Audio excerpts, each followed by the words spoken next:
सभी को नमस्कार। एल्कोहल में आज अपन बात करेंगे कुछ प्रमुख एल्कोहल है उनके बारे में और उनके यूजेज है उनके बारे में आज चर्चा करेंगे। तो हेडिंग लगाइए आप, इंपॉर्टेंट एल्कोहल है उसकी चर्चा करने जा रहे हैं। और सबसे पहले अपन देखते हैं CH3OH के बारे में। देखो आपका जो CH3OH है इसको आप बोलते हो मेथेनॉल कहते हो, इसी को आप बोलते हो मेथेनॉल, और इसका दूसरा नाम होता है कास्ट स्पिरिट कहते हो इसे, या इसी को बोला जाता है वुड स्पिरिट या कास्ट स्पिरिट। अब देखो इसका निर्माण कैसे किया जाता है, तो कार्बन मोनोऑक्साइड है CO तथा H2, इनकी आपस में आप अभिक्रिया करवाते हो CuO Cr2O3 के साथ में तथा ZNO की उपस्थिति में, CuO ZNO तथा Cr2O3 की प्रेजेंस में आप ये रिएक्शन करवाते हो। ये रिएक्शन है वो हाई टेम्परेचर और हाई प्रेशर पे संपन्न होती है। तो यहां पर आप लिख दोगे 573 केल्विन और 200 एटीएम के लगभग इस रिएक्शन को संपादित करवाया जाता है। तो आपका यहां से आपको प्राप्त होता है CH3OH और इसी को आप कहते हो मीथेनॉल। ये जो CO तथा H2 का जो मिश्रण होता है, इस CO तथा H2 के मिश्रण को बोला जाता है वाटर गैस, या इसी को बोलते हो आप जल गैस या वाटर गैस। एक ये भी ध्यान रखना, CO कार्बन मोनोऑक्साइड तथा N2 आपको देखने को मिले तो इसको बोला जाता है भाप अंगार गैस। इसको क्या बोलोगे आप? भाप अंगार गैस। अब देखो जैसे ये मेथेन है CH4, इसका आप करवा दो आंशिक ऑक्सीकरण करवा दो किसी ऑक्सीडाइजिंग एजेंट की उपस्थिति में, तब भी आप यहां से क्या प्राप्त कर सकते हो? CH3OH प्राप्त कर सकते हो। इसको क्या कहते हो आप? मीथेनॉल कहते हो। अब देखो इसको सर्वप्रथम लकड़ी थी, उस लकड़ी के भंजन आसवन से प्राप्त किया गया था, और लकड़ी के भंजक आसवन से प्राप्त करने के कारण जो आपका मेथेनॉल होता है, इस मेथेनॉल को आप बोलते हो कास्ट स्पिरिट कहते हो। और इसके लिए जो CO तथा H2 होती है उसे आप वाटर गैस कहते हो।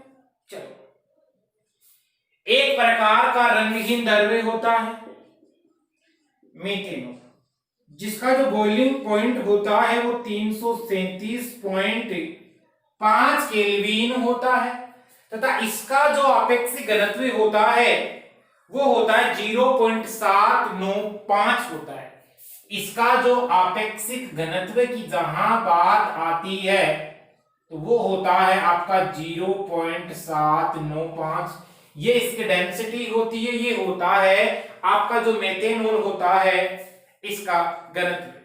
आप जानते हो कि अधिक मात्रा में यदि इसका सेवन कर लिया जाता है तो ये एक जहरीली शराब होता है, इसके द्वारा व्यक्ति की मृत्यु तक हो सकती है। बात करते हैं इसके यूजेस की।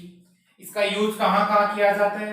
पेंट करते हो तब यूज करते हो आप, वार्निश में इसका यूज किया जाता है, सेल्यूलाइड में इसका यूज किया जाता है, विभिन्न प्रकार के जो आप जानते हो जैसे आपने फॉर्मेशन की थी अनेक प्रकार के कंपाउंड्स की, तो उनके निर्माण में भी किया जाता है। जैसे कार्बनिक यौगिक जानते हो आप, उसके संश्लेषण में, कार्बनिक यौगिकों के संश्लेषण में। इसके अलावा आप इससे प्राप्त करते हो फॉर्मल्डिहाइड प्राप्त करते हो,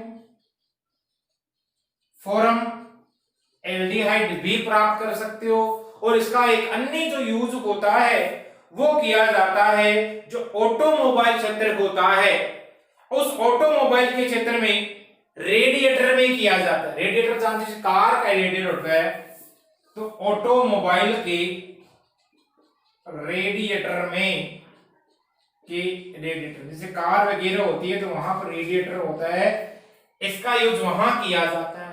और इसके अलावा एल्कोहल के विकृतीकरण में भी आप क्या करते हो, एल्कोहल के विकृतीकरण में भी इस मेथेनॉल का आप यूज करते हो। तो ये हो गया आपका जो मेथेनॉल है, इसका जो यूज है उसके बारे में अपन ने देखा है। अगला जो कंपाउंड अपन इसमें पढ़ने जा रहे हैं वो है आपका इथेनॉल। देखो इथेनॉल होता है CH3CH2OH से, इसको आप एथिल अल्कोहल भी कहते हो और इसको अन्य शर्करा भी बोला जाता है। दूसरा है आपका CH3CH2OH, इसको आप कहते हो इथेनॉल और इसी को आप कहते हो अन्य शर्करा कहते हो, अन्य शर्करा। देखो इसको प्राप्त किया जाता है जैसे माल्टोज है, ग्लूकोज है, उसके द्वारा प्राप्त किया जाता है। अब उसकी रिएक्शन कैसे कैसे होती है तो उसकी चर्चा करते हैं। इसको बनाते हो आप स्टार्च और इस स्टार्च को आप क्या कहते हो, सीरा कहते हो, उसके द्वारा प्राप्त करते। अब देखो इसका निर्माण कैसे किया जाता है तो उसकी जो रिएक्शंस वगैरह होती है वो अपन देख लेते हैं यहां पर। अब देखिए यहां पर अपन कुछ केमिकल रिएक्शंस के द्वारा इथेनॉल का निर्माण करते हैं। देखो स्टार्च दिखाई दे रहा है C6H10O5N, एक प्रकार का पॉलीसेकेराइड होता है, ये अपन ने बायोमोलिक्यूल में पढ़ रखा है। इसका आप हाइड्रोलाइसिस करवाते हो डाइस्टेज एंजाइम द्वारा, तो आपको सर्वप्रथम क्या प्राप्त होने वाला होता है, माल्टोज प्राप्त होता है। अब ये जो प्राप्त माल्टोज है इसका आप करते हो हाइड्रोलाइसिस। एंजाइम कौन सा काम में लोगे, माल्टेज एंजाइम काम में लेते हो। प्राप्त क्या होता है तो आपको यहां से ग्लूकोज प्राप्त हो जाता है। अब देखो ग्लूकोज का आप जब करवाते हो, किण्वन करवाते हो, किण्वन में क्या होता है कि यहां से आपको इथेनॉल प्राप्त हो जाता है और कार्बन डाइऑक्साइड प्राप्त हो जाती है। इसकी प्रॉपर्टीज की अपन बात करते हैं, इसकी गुणधर्म की, तो ये रंगहीन होता है, ज्वलनशील होता है, इसकी जो गंध होती है वो रुचिकर होती है और क्वथनांक होता है इसका 351.2 केल्विन होता है। और आप तो जानते हो वाटर में सोल्यूबल होता है जो आपका इथेनॉल होता है और मादक पदार्थ के रूप में इसका क्या किया जाता है, यूज किया जाता है। अब देखो कुछ प्रमुख रूप से मैं एल्कोहल लिख रहा हूं जिनमें मान लो मैं कुछ मात्रा मिला दूं तो उस मात्रा के द्वारा क्या इफेक्ट पड़ने वाला है तो उसको आप अलग अलग नाम बोलोगे, जैसे परिशुद्ध एल्कोहल, एब्सोल्यूट एल्कोहल बोलोगे। फिर आपका एक पावर एल्कोहल होता है, उसे आप क्या कहते हो। तो प्रमुख जो आपके एल्कोहल है उनके बारे में अपन देखते हैं। आइए अब देखिए कुछ टर्म्स है मेरे पास में,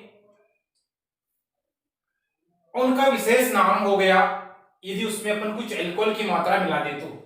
एक होता है परिशुद्ध एल्कोहल, इसको बोला जाता है एब्सोल्यूट एल्कोहल, एब्सोल्यूट एल्कोहल। देखो परिशुद्ध एल्कोहल आपका जो होता है वो होता है 100% जो शुद्ध इथेनॉल होता है, 100% शुद्ध इथेनॉल को आप क्या कहोगे, परिशुद्ध एल्कोहल बोलोगे।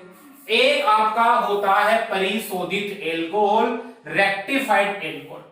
इथेनॉल होता है 95.5% और जल होता है 4.5%, यानी इथेनॉल तथा जल का एक मिश्रण होगा और इस मिश्रण को आप क्या करोगे, स्थायी तापमान, एक टेम्परेचर लोगे, निश्चित टेम्परेचर लोगे 351.2 केल्विन पर क्या कर लोगे, आश्रित कर लोगे, तो आपको क्या प्राप्त हो जाएगा, परिशोधित एल्कोहल प्राप्त हो जाएगा। एक ये इंपॉर्टेंट है जिसको आप कहते हो पावर एल्कोहल।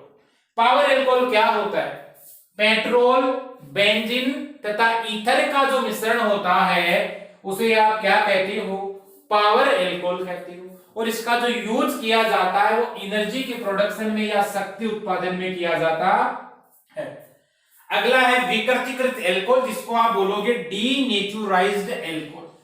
विकृतीकृत एल्कोहल क्या होता है परिशोधित जो एल्कोहल होता है, परिशोधित एल्कोहल कौन सा था आपका, जिसमें एथेनॉल तथा जल की मात्रा ये थी। ठीक है, उसको आपको क्या करना है, पीने के अयोग्य बनाना है। पीने के अयोग्य बनाने के लिए आप क्या कर दोगे, उसमें मीथेनॉल मिला दोगे, कुछ रंजक मिला दोगे, या कोई क्षार ले सकते हो जैसे पिरिडिन वगैरह मिला देते हो।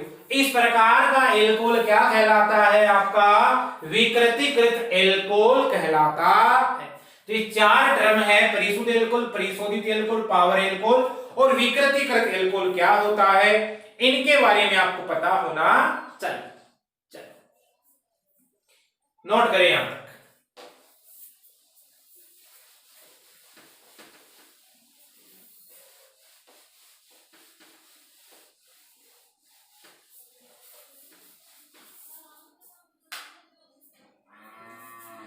प्रमुख रूप से जो एल्कोहल है उनका जो यूज करेंगे अपन, एल्कोहल का क्या यूज होता है, एथिलीन ग्लाइकोल का यूज क्या है, और आपका जो ग्लिसरॉल होता है उसका यूज क्या है। तो देखिएगा, इथेनॉल होता है, इसका यूज किया जाता है पेंट वगैरह में, वार्निश की विलाई के रूप में किया जाता है। पेंट वगैरह करते हैं तो एक बोतल आती है, बोतल में एक सफेद सा लिक्विड आता है, वो क्या करता है, जैसे जो भी आप पेंट काम में लेते हो, जो पेंट करोगे उसमें मिलाया जाता है।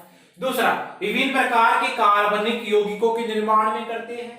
एस्टर का निर्माण किया जा सकता है, ईथर का निर्माण करते हो, क्लोरल जानते हो क्या होता है, CCl3CH, इसका निर्माण करते हो, क्लोरोफॉर्म के निर्माण में किया जाता है, और आइडोफॉर्म के निर्माण में किया जाता है। आइडोफॉर्म एक प्रकार का होता है प्रतिरोधी, इसको आप कहते हो एंटीसेप्टिक, जो एंटीसेप्टिक क्रीम वगैरह आती है जैसे बोरोप्लस वगैरह आती है, इस प्रकार में यूज किया जाता है। एक आपका होता है आयोडीन का टिंक्चर होता है, वो भी क्या होता है आपका एथेनॉल से बनता है। आप क्या करोगे, एल्कोहल का 2 से 3% मात्रा लोगे और उसमें बाकी मात्रा किसकी मिलाओगे, जल की मिलाओगे, तो वो आपका बन जाता है एक प्रकार का प्रबल प्रतिरोधी बन जाता है। अब इसका यूज किया जाता है घाव में, मरहम में आदि लगाने में। और ये आप पढ़ते हो जो औषधि वाला पार्ट है दैनिक जीवन में, रसायन चैप्टर वहां पढ़ते हो। इसके अलावा इसका यूज किया जाता है डिहाइड्रेटिंग एजेंट में, निर्जलीय कार्य के रूप में किया जाता है। पारदर्शी जो साबुन आते हैं उनमें यूज किया जाता है, कलर्स में यूज किया जाता है, पॉलिश और ईथर बनाने में आपका जो इथेनॉल है इसका यूज किया जाता है। बात करते हैं अपन एथिलीन ग्लाइकोल की, इसका यूज किया जाता है टेरिलीन के निर्माण में। आपने देखा है पॉलीमर जहां बनाया है, टर्थिलेट, टेरिलीन है, पॉलीएस्टर है, उसके निर्माण में किया जाता है। परिरक्षक और स्नेहक के रूप में इसका यूज किया जाता है। परिरक्षक का मतलब वो विभिन्न प्रकार के जो खाद्य पदार्थ होते हैं उनको सड़ने से बचाने के लिए इसका यूज किया जाता है। स्नेहक मतलब जानते हो लुब्रिकेंट, जो ग्रीस वगैरह होता है वो एक प्रकार का लुब्रिकेंट ही होता है।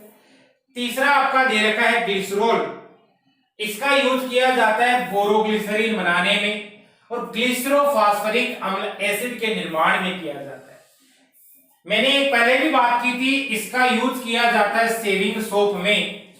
आपसे क्वेश्चन पूछा जा सकता है इसका सेविंग सोप में यूज क्यों किया जाता है, तो इसकी जो प्रकृति होती है वो होती है आर्द्रताग्राही प्रकृति, इसको बोलते हो आप हाइग्रोस्कोपिक नेचर, यानी कि आर्द्रताग्राही प्रकृति होने के कारण जो ग्लिसरॉल है इसका यूज करते हो आप सेविंग सोप में, टूथपेस्ट में, क्रीम में और लिपस्टिक आदि बनाने में। मतलब किसमें यूज हो गया, सौंदर्य जो प्रसाधन होते हैं आपकी, सौंदर्य प्रसाधन या ब्यूटी पार्लर का जितना भी कार्य होता है उन सब में किसका यूज किया जाता है, आपकी ग्लिसरॉल का। इसी प्रकार प्लास्टिक के निर्माण में, कृत्रिम रेशों के निर्माण में इसका यूज किया जाता है। विभिन्न प्रकार के जो लुब्रिकेंट्स होते हैं मतलब ये स्नेहक होते हैं, इनके निर्माण में किया जाता है। साथ ही इसका यूज किया जाता है प्रतिहिम के रूप में, एंटीफ्रीज के रूप में किया जाता है, कार रेडिएटर में किया जाता है।